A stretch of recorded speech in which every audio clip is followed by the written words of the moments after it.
Hi guys, welcome back to the channel. Talk It Up with Cindy and Jerry. How's it going? How you doing, everyone? Welcome to the channel.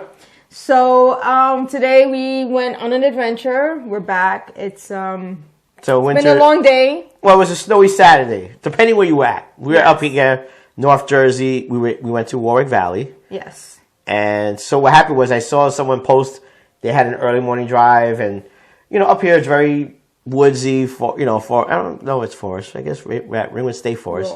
Rural. Yeah, but it's a really nice drive during wintertime. So not during the snowstorms, but just after the snow, right. When the roads are. So I saw the photo and I said, hey, you know what? Let's get up for a drive. We go up to Warwick. We go to Applewood Winery. We went to Applewood. Then we went to Dubco, which is not even 5 miles from there. No, it's not even 5 minutes. They have a phenomenal Cuban sandwich.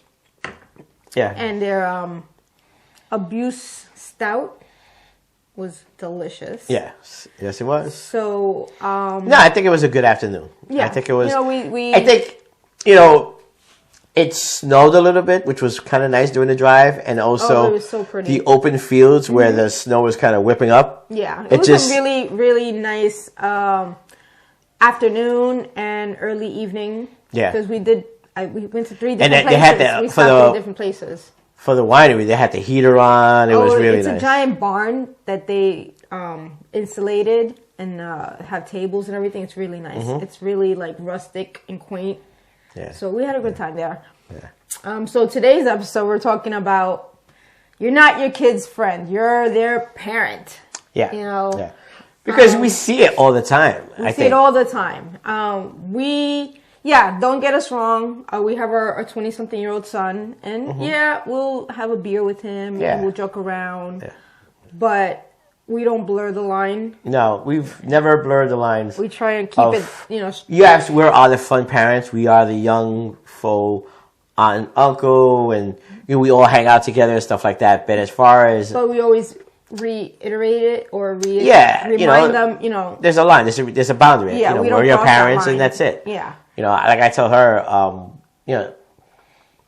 from my older one, that's right now my son, I would take him to like this hot dog Texas wiener place, and after he got to 21, I was like, hey, we don't have to go here. We could go to Thatcher's, which is a Irish pub, and I've taken the family there for dinner and lunch and stuff. So you can drink beer, so let's go. And we have our conversations. Could be sports, politics, thoughts of the day. But at the end of the day, we always tell them, we'll joke around with you and stuff like that. But we're not those parents where we don't turn a blind eye. Yeah, I'm not gonna say. I may not say it often. Hey, don't forget I'm your dad. Not your friend. Yeah. But they know that boundary.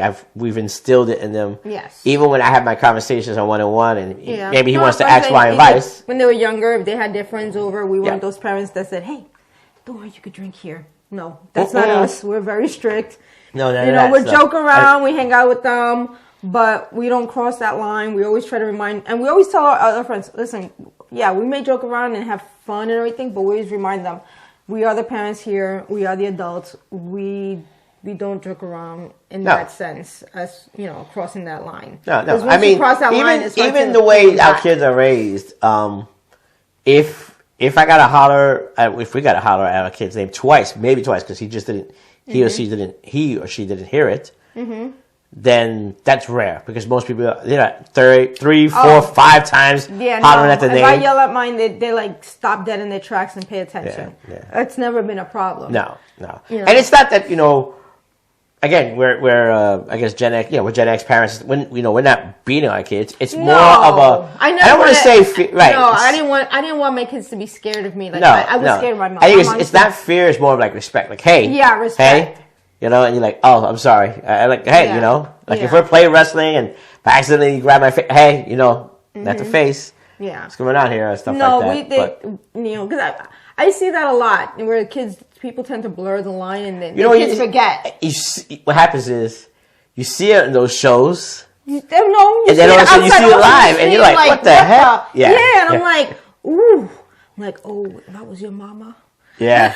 I'm like, because even I understand some parents will say, hey, he's having a tantrum, he's got to work it through it. Okay, I get that somewhat, but then there's the where's the time and the place. and you know that as an adult, you can't just have this moment. I mean, some of you may say yes or whatever, but I think my experience is, hey, this is not the time and the place. Do you want me to give you a reason for a tantrum? Yeah, and, that was you know, what you want to give me a reason to cry? Yeah, you know, and then all of a sudden you're like, no. Cry, yes. All right, then when you get back, you want to go in your room and yes, go holler, you know. But oh no, I'm that mom. now I understand there's gonna be parents that go, we're wrong, and that's fine. We're experts in over 30 years of our lives and doing it with 3 kids and 3 generations of kids. I will tell you, I've never had, and I have 3 kids. I don't think our kids have ever done that where they throw themselves on the floor and throw that crying temper tantrum. I'm trying to visual aid in. Never. No, I think no. Angelica one time started crying. I was like leaned over and like, you want to take a walk to the bathroom? And I think she caught it and she behaved.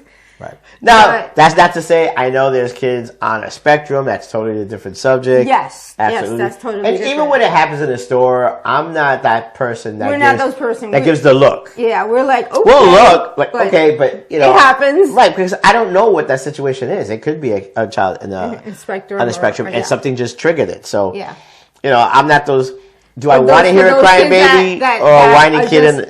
Just spoiled, rotten, need to be...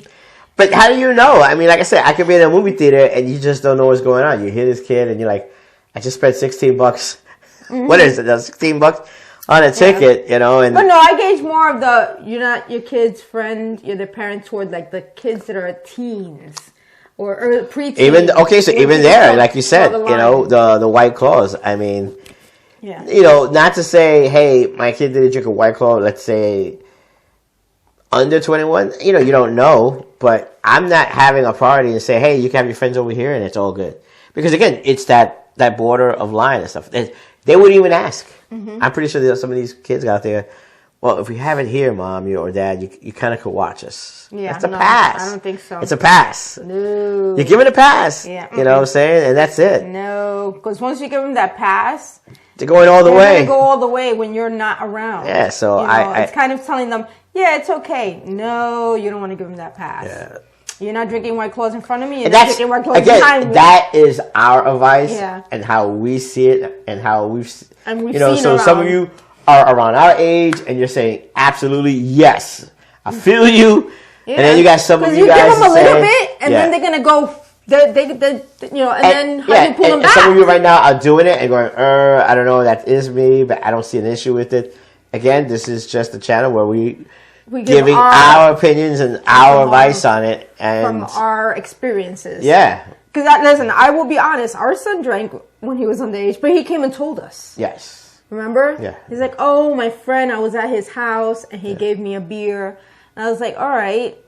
Did you like it? He was like, no. I was like, all right, don't let it happen again or you can't go to that house anymore. Remember? Right. I do remember that. Yeah. But he was honest. That's how open our kids with us. They will come and if they feel they did something they were not supposed to and that they overstepped on the rules that we have here, they will come and talk to us about it. So in that sense, this is why I always try to say, I'm not your friend, I'm your parent. Right.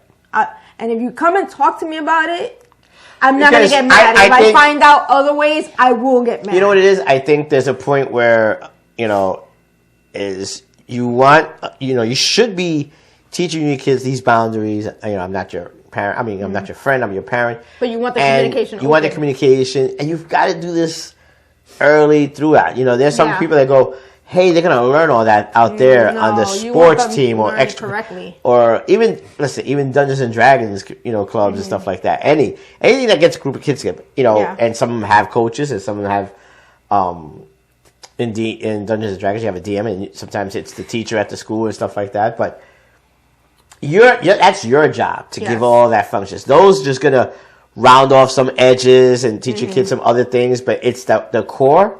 It's coming from you. Yeah, and that's where, again, that respect line and that boundary line is there. But it's a respect line, not a fear line. Because if they fear you, they won't tell you things.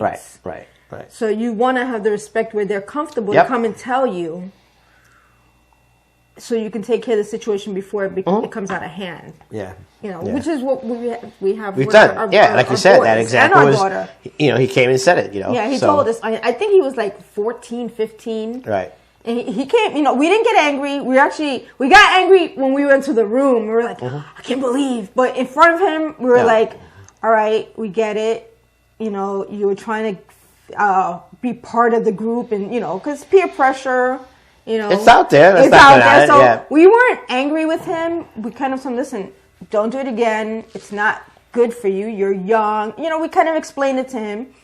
And we told him, we're glad you came and told us. If you do it again next time, there's repercussions. Yep. So and I had that lunch, the Texas Wieners we go to, and we talk about it, and then you just move on. It's you talk about it and not dwell on it.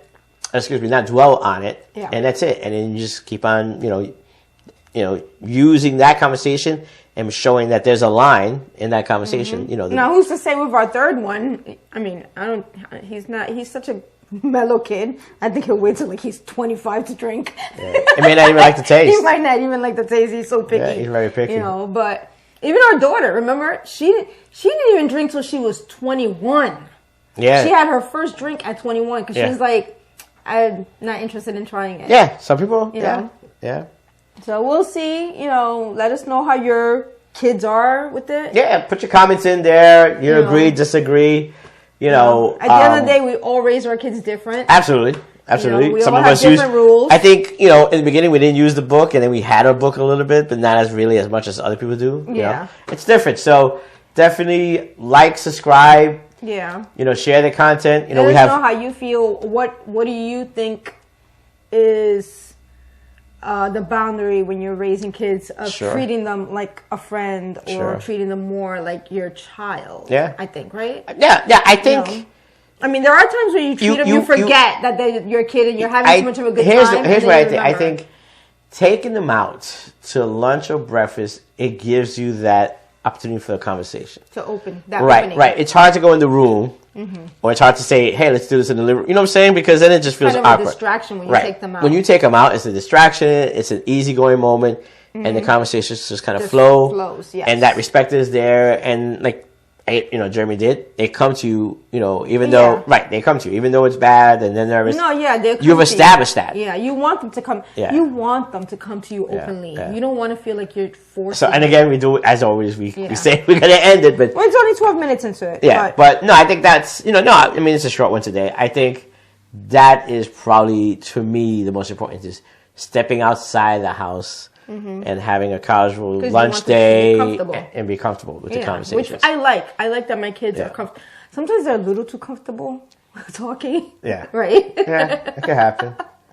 But I wouldn't want it any other way. No, I'd rather they tell me even things I don't want to know than them having to find a different outlet or someone else to talk to. I mean, they're going to talk to their friends and then they want to have, I guess, if you look at it. Believe me, our daughter tells us things sometimes I'm like, I really didn't want to know that. Wow, not me, that guy. But I like the fact that they'll talk to us. Even our youngest one, he'll say things like, and you'll be like, I can't believe he talked to us about that. Or he'll come upstairs and ask us questions. I like that they're open with us. No, that's good. You want open communication. Yeah. I mean, not to say there's going to be, I don't want to say secrets, but topics that just never come, or they don't see it as a point, but the more important ones that you want to know, that's the ones. Hey, just come and ask. Yeah, that's it.